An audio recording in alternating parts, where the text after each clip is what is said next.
The last chapter, or the last section we cover in Chapter 6 is Section 6, and it's titled Scale Drawings and Models.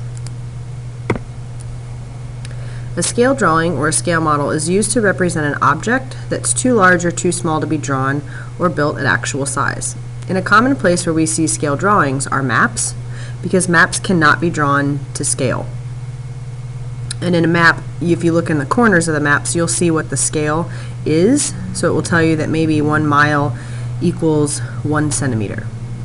A scale model can be used, let's say for an architect, if they're trying to sell a building idea to a company that's trying to build a new building, then they'll make a scale model of what they envision or what they want to build, and then they try to sell that to whoever's building the building, see if they like their idea. The scale is determined by the ratio of a given length on the drawing or model to its corresponding length on the actual object. So for example, that map, it might say 1 mile equals a centimeter. It could say 10 miles equal a centimeter. But that would be the scale.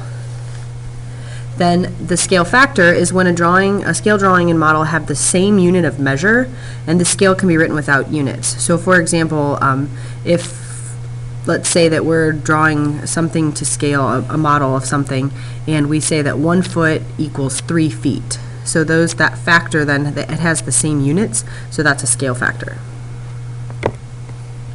So let's just look at some examples here. Sometimes that's the easiest way to solve these, and we're going to try to set up proportions when we can. So suppose a model of a dragonfly has a wing length of 4 centimeters. If the length of the insect's actual wing is 6 centimeters, what's the scale of the model? So since we're dealing with centimeters here, our scale is going to be something along this line. 1 centimeter is going to equal X centimeters in our scale. We don't know what that is. So we're going to set up a proportion using the length of the model, which is 4 centimeters, over the actual, which is 6 centimeters, and we're going to set that equal to 1 centimeter over X centimeters, where X is going to be the scale factor. So we're going to cross multiply. 4x equals 6, divide both sides by 4, and we get that X is 1.5 centimeters. So what that means is that the scale would be 1 centimeter equals 1.5 centimeters. So whatever you would be looking at on the scale or on the model, you would multiply that by 1.5 so that you could understand what the actual length would be. Let's look at another example. The pillars of the World War II Memorial in Washington, D.C. are 17 feet tall. A scale model of the memorial has pillars that are 5 inches tall. What is the scale factor of the model? And here, our model is dealing with inches, so 1 inch is going to equal, the actual though is dealing with feet. So 1 inch is going to equal X amount of feet, and we're not sure what that is. So what we want to do is set up the model, which is 5 inches, over the actual, which is 17 feet, and then we want to set that equal to 1 inch over X number of feet. Now because we have units in the same place, we don't need to change them because it's inches over feet and inches over feet. We just need to cross multiply. So 5x equals 17, divide both sides by 5. 17 divided by 5 is 3.4. So we get 3.4 feet. That means that the scale is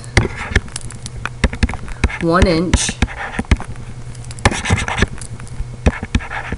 equals 3.4 feet.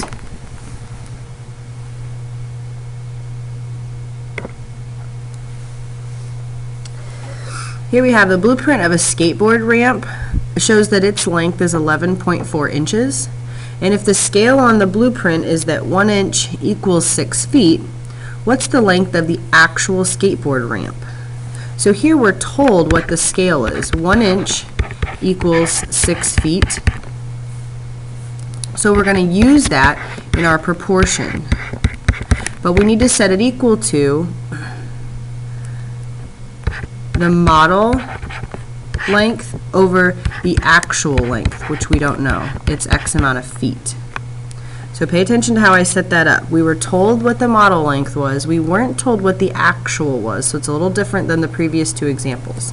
But we still want to cross multiply. So we get 1x equals 11.4 times 6 is 68.4. And dividing both sides by 1, we get that x is 68.4, and we're dealing with feet for our variable.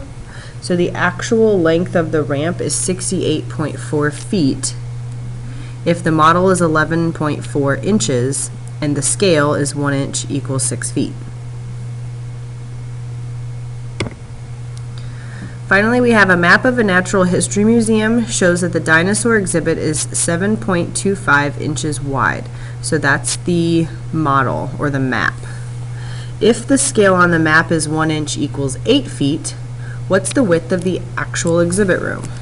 So the 1 inch equaling 8 feet, that's our scale. We're told that again this time, like in example 3. And we have our model over our actual. That's what we want to remember when we're setting these up. So the model is 7.25 inches wide, and we need to know what's the actual width, and that's in feet, because our scale is 1 inch to 8 feet. So again, we want to cross multiply where we get x, or 1x. 7.25 times 8 is 58 feet.